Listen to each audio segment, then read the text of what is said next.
Hi everyone, welcome back to Enlighten Tutorial. I hope you are all doing fantastic। की video में हम करने वाले हैं क्लास 12 का ही चैप्टर नंबर 2 का इंट्रोडक्शन, जो कि है हमारा इन्वर्स ट्रिग्नोमेट्री फंक्शन।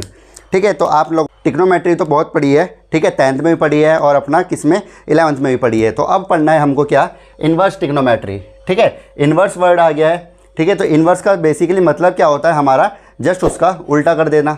ठीक है, वही क्या होता है, हमारा इन्वर्स होता है। देखो किस तरीके से करते हैं हम। सबसे पहले जो हमारे पास नॉर्मल ट्रिग्नोमेट्री फंक्शंस होते हैं अपने, कौन से होते हैं, sine x, cos x, ten x. ठीक है, और अगर इनके साथ वालों की बात करें तो साइन का रेसिप्रोकल क्या होता है, हमारे को पता है अपना साइन का रेसिप्रोकल होता है हमारे पास कॉसेक एक्स, कॉस का सेक एक्स और टेन का कॉट एक्स। ठीक है, ये तो कैसे है हमारे पास अपने नॉर्मल ट्रिग्नोमेट्री फंक्शंस हैं अपने। ठीक है, अब इसी में क्या आ जाता है हमारे पास, हमारे आ जाते हैं इन्वर्स ट्रिग्नोमेट्री फंक्शंस। ठीक है, तो इन्वर्स के लिए क्या यूज़ कर देते हैं हम, उसकी पावर क्या हो जाती है हमेशा हमारी -1। क्या, -1। जिसकी भी पावर -1 लिखी हुई रहती है तो उसको हम क्या बोल देते हैं, अपना इन्वर्स बोल देते हैं। देखो सेम यही रहते हैं। ठीक है, फंक्शन हमारे यही रहेंगे, बस क्या लग जाता है इनके ऊपर, -1 पावर चढ़ जाती है, तो वो क्या बन जाते हैं, हमारे इन्वर्स ट्रिग्नोमेट्री फंक्शन हो जाते हैं। देखो किस तरीके से लिखते हैं उनको, साइन इन्वर्स एक्स, ये हो गया इन्वर्स में, कॉस इसकी पावर -1 एक्स, तो इसको माइनस की पावर 1 है तो क्या बोल देंगे हम, इसको इन्वर्स बोल देते हैं अपना। ठीक है, इन्वर्स बोल दिया तो यही हो गया कॉस इन्वर्स एक्स। अब इसी तरीके से टेन इन्वर्स एक्स बन गया। फिर साइन का reciprocal cosec inverse x, cos का सेक इन्वर्स एक्स और टेन का कॉट इन्वर्स एक्स। ठीक है, ये होते हैं हमारे पास। अब आ जाता है इनमें कि हमने ये किए कैसे, हमारे पास ये इन्वर्स किस तरीके से आए हैं। तो इन्वर्स को चेक करने के लिए देखो किस तरीके से करते हैं वो बताता हूँ। अब मान लो हमारे पास कोई ये दे दिया है, ठीक है, क्या, साइन 1/√2 दे दिया। ठीक है, क्या दे दिया, साइन 1/√2। ठीक है, और इसको किसके इक्वल दे दिया, एक्स के इक्वल दे दिया गया है। ठीक है, किसके इक्वल, एक्स के इक्वल दे दिया हमको। तो इसको किस तरीके से कर सकते हैं हम अपना, यहाँ पे इन्वर्स है, हाँ, साइन इन्वर्स 1/√2 एक्स। ठीक है, ये दे दिया है। अब इसको क्या करेंगे, इन्वर्स का मतलब क्या होता है, हमारे पास कोई भी पावर जिसकी -1 होती है, यानी कि वो डिवाइड में लिखी हुई है।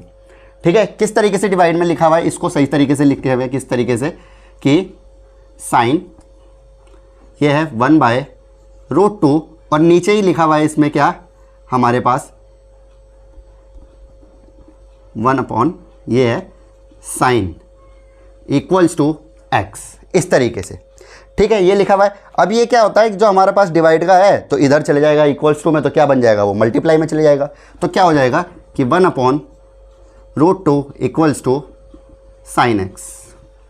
ठीक है, समझ गए किस तरीके से। और इसी को यहाँ क्या कर सकते हैं हम, इसका उल्टा भी लिख सकते हैं। देखो उल्टा किस तरीके से, इन्वर्स से हमने सिंपल में कन्वर्ट कर लिया, अब सिंपल से उसमें इन्वर्स में कन्वर्ट करते हैं। देखो क्या, मान लो ये लिखा हुआ है साइन 1/√2। ठीक है, ये लिखा हुआ है, और साइन 1/√2 किसकी वैल्यू होती है, हमारे को पता है अपने π/4 की, या फिर किसको कह सकते हैं 45 की। ठीक है, ये होती है। तो इसको क्या कर सकते हैं हम, ये x के इक्वल किया हमने, और ये किधर चले जाएगा अपना, इधर यहाँ पे। ठीक है, ये किस में है हमारे पास अभी मल्टीप्लाई में, तो ये किधर जाएगा, डिवाइड में, तो यानी कि 1/√2 equals to x upon sine. ठीक है, अब ये डिवाइड में है तो इसको ऊपर लेके जाएंगे, घुमा देंगे तो इसकी पावर अभी कितनी है, साइन की +1 है, ऊपर जाती है तो कितने हो जाएगी, -1। ठीक है, तो ये आ जाएगा 1/√2 और ये हो जाएगा साइन इन्वर्स एक्स। इस तरीके से करते हैं हम अपने फंक्शन को, किस में, इन्वर्स में चेंज इस तरीके से करते हैं। ठीक है, आई होप कि अच्छे से समझ में आया होगा। बाकी हम जब अपने क्वेश्चन करते जाएंगे तो उस तरीके से आपको उसमें अच्छे से और समझ में आ जाएगा। ठीक है, अभी ये बेसिकली इंट्रोडक्शन चल रहा है तो इसमें हम करते हुए चले जाएंगे। ठीक है, सारी की सारी चीज़ें ये आया समझ में। अब एक और चेक कर लो, देखो अब मान लो करते हैं किसका, कॉस एक्स का ले लेते हैं, कॉस एक्स। ठीक है, कॉस एक्स नहीं, कोई वैल्यू ले लो, √3/2। ठीक है। कॉस √3/2 ये भी किसके इक्वल दे दिया, x के इक्वल दे दिया। फिर से वही कॉस इधर है हमारे पास, इक्वल्स टू में उधर जाएगा तो किसके हो जाता है, अपना इनवर्स में आ जाएगा। तो क्या हो जाएगा, √3/2 equals to cos inverse x। ठीक है, ये आ गया इस तरीके से। और अगर अभी हमने क्या, अभी केवल ये बता रहा हूँ मैं कि साइन इनवर्स x किस तरीके से निकालते हैं, कॉस इनवर्स x किस तरीके से निकालते हैं। अभी मैंने अपना इसमें x की वैल्यू फाइंड करना नहीं बताया है। ठीक है, अभी हम वो अभी आगे करेंगे कि किस तरीके से हम यहाँ पे अपने x की वैल्यू भी निकाल देते हैं हम इन्हीं से ही। ठीक है, कोई फंक्शन दे के रखेगा हमको जिसमें से हमको क्या, उसमें पूछ लेगा कि इसमें x की वेरिएबल x की वैल्यू क्या दी हुई है। ठीक है, तो वो भी निकाल लेते हैं हम अपना। देखिए चलिए आगे करते हैं इसको। इतना समझ में आया। ये हमारे पास क्या होते हैं, अपने नॉर्मल ट्रिग्नोमेट्री फंक्शंस होते हैं। ये अपने पास क्या होते हैं, इन्वर्स ट्रिग्नोमेट्री फंक्शंस होते हैं। ठीक है, अब करते हैं इसमें आगे किस तरीके से हम अपनी वैल्यूज़ को फाइंड करते हैं। ठीक है, देखो अब करते हैं अपने किस तरीके से हम निकाल सकते हैं अपने वेरिएबल की वैल्यूज़, किस तरीके से निकालते हैं। ठीक है, अपने फंक्शन में देखो किस तरीके से, मान लो cos inverse 1/2 equals to x दिया हुआ है। तो हमको किसकी वैल्यू निकालनी है, अपने इस x की वैल्यू निकालनी है। तो x की वैल्यू निकालने के लिए क्या करेंगे, सबसे पहले ये कॉस इनवर्स में लिखा हुआ है तो इधर जाके किस में हो जाएगा, ये कॉस x बन जाएगा। तो ये हो जाएगा 1/2 इक्वल्स टू कॉस x। किस तरीके से, इन्वर्स है यानी कि ये डिवाइड में लिखा हुआ है, और डिवाइड में है तो उधर जाके मल्टीप्लाई में, तो ये डायरेक्ट लिख दिया गया है कॉस x हो गया। ठीक है, अब देखो 1/2 यानी कि किसकी वैल्यू होती है 1/2, कॉस में हमारे पास कॉस π/3 की वैल्यू होती है। ठीक है, cos π/3 equals to cos x। ठीक है, इससे ये कैंसिल आउट हो गया, कॉस से कॉस कैंसिल आउट हो जाएगा, तो x इक्वल्स टू क्या आ गया अपने पास π/3। ठीक है, किस तरीके से निकाली हमने वैल्यू अपने वेरिएबल की, समझ में आया। इस तरीके से निकालते हैं। ठीक है, उधर दिया हुआ था हमको कॉस इनवर्स x, तो इधर लेके गए cos x में, और फिर 1/2 हमको पता है कि किसकी वैल्यू होती है, cos π/3 की वैल्यू होती है। cos में चेक किया तो यहाँ से हमने क्या किया, फिर कंपेयर कर लो या फिर इसको कैंसिल आउट कर दो। कैंसिल आउट किया तो क्या हो जाएगा कि cos से cos कट गया और बचा क्या, x की वैल्यू π/3 आ गई। ठीक है, समझ में आया। अब चेक कर लो, देखो एक और इसी में साइन इनवर्स √3/2। ठीक है, इक्वल्स टू क्या, x। ये भी अब उधर जाएगा तो किसके इक्वल हो जाएगा हमारे पास, √3/2 इक्वल्स टू साइन x, ये हो जाएगा। अब क्या होगा कि ये किसकी वैल्यू होती है, ये भी हमको पता है किसकी है, अपने π/3 की वैल्यू लिखी हुई है, π/3 यानी कि 60 की वैल्यू लिखी हुई है। ठीक है,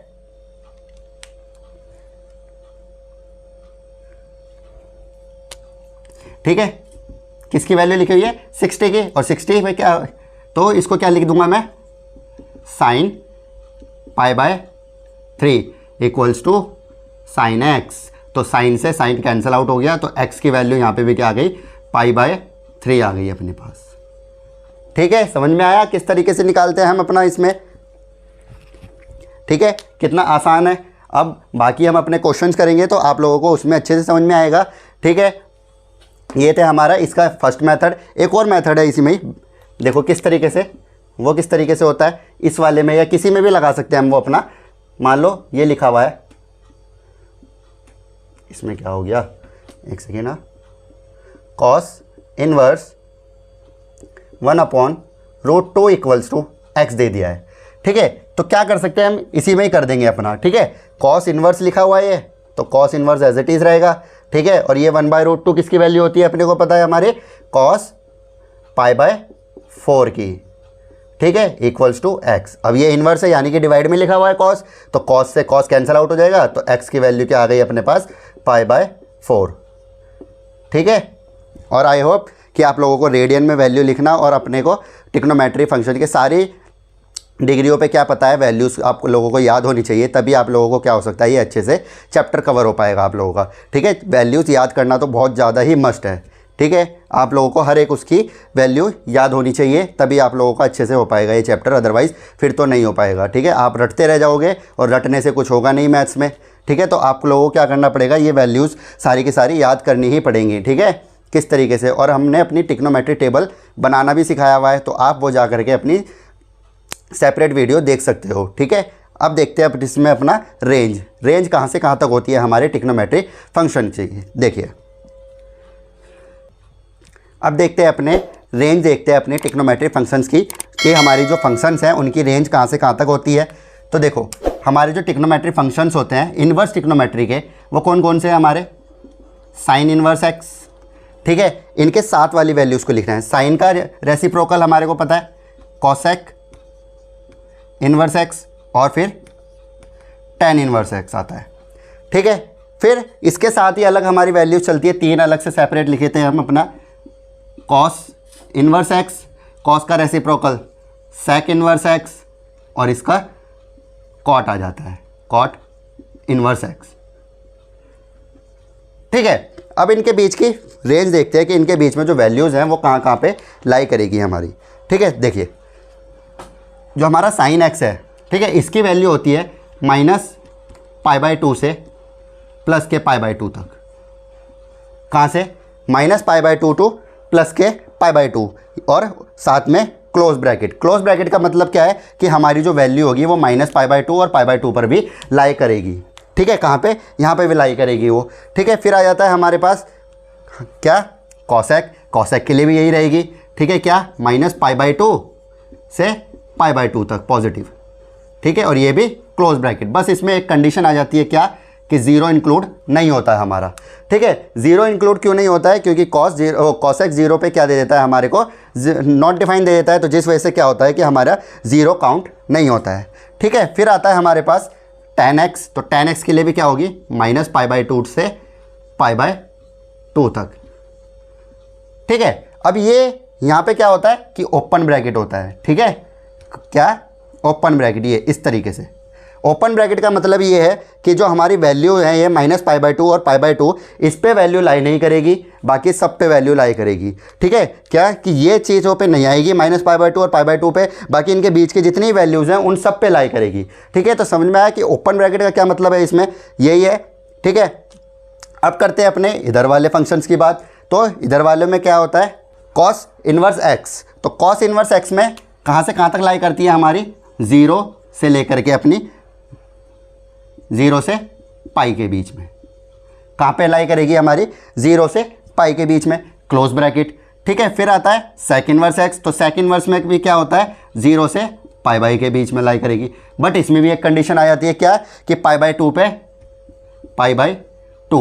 π/2 यानी कि 90, ठीक है। और 90 पे क्या दे देता है, ये वैल्यू काउंट नहीं होती है, क्यों, यहाँ पे क्या हो जाता है, नॉट डिफाइन हो जाती है हमारी वैल्यू, तो इसलिए इसको भी काउंट नहीं करते हैं। फिर आता है हमारे पास क्या, कॉट इन्वर्स एक्स, तो कॉट इन्वर्स एक्स के लिए भी 0, y यानी कि 0 से लेकर के पाई तक की वैल्यू काउंट होती है इसमें। और इसमें भी कैसा रहेगा हमारा, ये ओपन ब्रैकेट रहता है। ओपन ब्रैकेट का मतलब पता चली गया है आपको, और क्लोज ब्रैकेट का भी, कि ओपन ब्रैकेट में क्या होता है हमारे पास, इस पे वैल्यू लाई नहीं करेगी, इनके बीच में सारी वैल्यू पे वैल्यू लाई करती है हमारी, ठीक है। समझ में आया, आई होप कि आप लोगों को ये रेंज भी समझ में आई होगी। अब करते हैं इसके आगे, जो है हमारे पास ट्रिग्नोमेट्री फॉर्मूले हैं कुछ, उसको लिख लेते हैं। उसके बाद हमारा जो है ट्रिग्नोमेट्री फंक्शंस का ये इंट्रोडक्शन कंप्लीट हो जाएगा, ठीक है। फिर कर देंगे हम अपना एक्सरसाइज करेंगे आगे वीडियो में, ठीक है। ये देखो करते हैं अपने क्या, हमारे पास इन्वर्स ट्रिग्नोमेट्री के फॉर्मूले, ठीक है। हमने अपने पहले उसमें किया हुआ है, अपना ट्रिग्नोमेट्री फंक्शंस में किए हुए हैं, जो हमारे पास माइनस वाले फॉर्मूले होते हैं, ठीक है। माइनस मान लो क्या, कि साइन -x लिखा हुआ है, ठीक है, ये लिखा हुआ रहता था, तो ये क्या करता है, साइन माइनस को बाहर फेंक देता था, साइन x -sin x इस तरीके से लिख देते थे, ठीक है। और अगर बात करें cos -x की, तो वो क्या करता था, माइनस को ऑब्जर्व कर लेता है, यानी खा जाता है उसको, तो वो उसको क्या लिखते थे हम, सिंपल इस तरीके से लिख देते थे, cos x, ठीक है। फिर cos का रेसिप्रोकल sec, तो sec भी क्या करता था, माइनस को एब्जॉर्व कर लेता है, तो क्या दे देता है, cos x, ठीक है। वैसे ही cos x नहीं, sec x, ठीक है। वैसे ही क्या करते हैं हमारे ट्रिग्नोमेट्री, क्या हमारे इन्वर्स ट्रिग्नोमेट्री के भी फॉर्मूले क्या करेंगे, इसी उस पे बेस हैं, ठीक है। वो भी क्या करते हैं, माइनस को एब्जॉर्ब कर लेंगे, ठीक है। हमारे कॉस सेक वाले, ठीक है, क्या करेंगे, माइनस को ऑब्जर्व, और जो हमारे साइन और कॉसेक टैन है वो क्या करते हैं, अपने माइनस को बाहर फेंक देते हैं। देखो वही लिखना है हमको, इन 3 को एक साथ और बाकी 3 को एक साथ लिखना है अपने को, कि sine inverse -x equals to क्या दे देगा अपने को, माइनस के साइन एक्स, ठीक है, और साइन के साथ इसका reciprocal cosec inverse minus x, ठीक है। तो ये भी क्या करेगा, माइनस साथ में दे देगा बाहर, माइनस के कॉसेक इनवर्स एक्स, ये भी इनवर्स एक्स, ठीक है। इस तरीके से फिर टेन, तो टेन इनवर्स माइनस एक्स, इसको ये भी क्या दे देगा, बाहर माइनस दे देता है, माइनस के टेन इनवर्स एक्स, इस तरीके से, ठीक है। फिर से हमारे पास कॉस इनवर्स माइनस एक्स, तो इसको किस तरीके से लिखते हैं हम, पाई में से माइनस करके लिखते हैं, ठीक है। इसको पॉजिटिव बनाने के लिए क्या लिखेंगे, pi minus cos inverse x, ठीक है। इस तरीके से अभी बताऊंगा आगे कि क्यों करते हैं उसको, अभी जब हम अपने क्वेश्चन करेंगे इसका मैं एक एग्जांपल बताऊंगा, उसमें पता चल जाएगा आप लोगों को कि पाई में से ही माइनस क्यों किया, ठीक है। तो उसकी टेंशन मत लो आप, इसको रटना नहीं है बिल्कुल भी, ठीक है, बस समझो आप किस तरीके से कर रहे हैं। फिर अपना कॉस का reciprocal sec inverse minus x, तो ये भी क्या करेगा, pi minus sec inverse x, इस तरीके से, ठीक है। फिर cot inverse minus x equals to pi minus cot inverse x, ठीक है। इस तरीके से हो जाता है। अब क्या करेंगे इसमें, देखो कि किस तरीके से ये हमने इसमें पाई से ही माइनस क्यों किया वो देख लेते हैं। देखो किस तरीके से यहाँ पे कर रहा हूँ, मान लो कोई हमको क्वेश्चन है अपने पास कि कॉस इनवर्स 1/2 माइनस का, ठीक है, ये दे दिया है हमने को, फंक्शन दे दिया है, ठीक है। तो इसको सॉल्व करने के लिए सबसे पहले क्या करेंगे, हम इसको किसी अपने वेरिएबल के लेट करना पड़ेगा, किसी वेरिएबल के इक्वल लेट करते हैं सबसे पहले, क्या कि कॉस इनवर्स 1/2 माइनस का इक्वल्स टू वाई लेट कर लिया हमने, ठीक है, वाई लेट कर लिया। अब देखो क्या करेंगे कि कॉस जब हमारा इधर चले जाएगा तो किस में हो जाएगा, ये हमारा 1/2 माइनस के इक्वल्स टू कॉस वाई, ठीक है। और ये 1/2 किसकी वैल्यू होती है, हमारे को पता है अपने पे 30 की, 60 की वैल्यू होती है। तो इसको किस तरीके से लिखेंगे, कॉस माइनस के π/3 इक्वल्स टू कॉस वाई, ठीक है। इससे कैंसिल आउट हो गया, तो y की वैल्यू क्या आ गई हमारे पास, -π/3, और π/3 यानी कि हमारी इस पे तो लाई करती ही नहीं है हमारी वैल्यू π/3 पे, तो कहाँ पे लाई करती है हमारी, कॉस की वैल्यू कहाँ पे लाई करेगी हमारी, अपने को पता है कि 0 से पाई के बीच में लाई करती है, ठीक है। बट किसकी वैल्यू, ये तो प्लस में है और ये कैसी है हमारे पास, नेगेटिव दे रहा है। तो क्या करना पड़ेगा अब हमको इसमें क्या करना पड़ेगा कि इसमें, इसलिए हम क्या करते हैं, पाई से माइनस करते हैं, ठीक है। अगर मैं इस वाली वैल्यूज़ को पाई से माइनस करूँ, पाई माइनस π/3, तो ये क्या निकल के आ जाएगा मेरे पास, यहाँ से इसका एलसीएम लूँगा तो 3, और ये 3 minus pi, 3 pi minus pi करूँगा तो 2π/3 आ गया, ठीक है। और इसका मतलब ये क्या लिखा हुआ है हमारे पास, 2 × 180 डिग्री, पाई की वैल्यू क्या होती है 180 डिग्री अपॉन में 3, और 3 6 × 18, ठीक है। और तो ये कितना आ गया 60, और 60 × 2 तो 120 डिग्री, ठीक है। और 120 हमारा किस में लाई कर रहा है हमारे पास, अपने 0 to पाई के बीच में लाई करता है, ठीक है। तो समझ में आया किस तरीके से करते हैं हम, पाई से ही क्यों माइनस करना पड़ता है अपने को, क्यों, क्योंकि हमको इसको क्या बनाना होता है, पॉजिटिव बनाना होता है अपनी कॉस वाली वैल्यूज़ को, ठीक है। इसलिए हम क्या करते हैं, इन्हें इस जितने भी फंक्शन है हमारे कॉस, सेक और कॉट के लिए, उसको क्या करेंगे, पाई में से माइनस करेंगे हमेशा, ठीक है। समझ में आया किस तरीके से। बाकी अब हम अपने क्वेश्चन, ठीक है, ये समझ में आया। आई होप कि आप लोगों को अच्छे से समझ में आया होगा। अगर कोई भी डाउट हो तो आप कमेंट करके पूछ सकते हो, मैं उसका ज़रूर जवाब दूंगा। मिलते हैं अपनी नेक्स्ट वीडियो में, जिसमें कि हम करेंगे अपनी इसकी एक्सरसाइज, ठीक है, 2.1।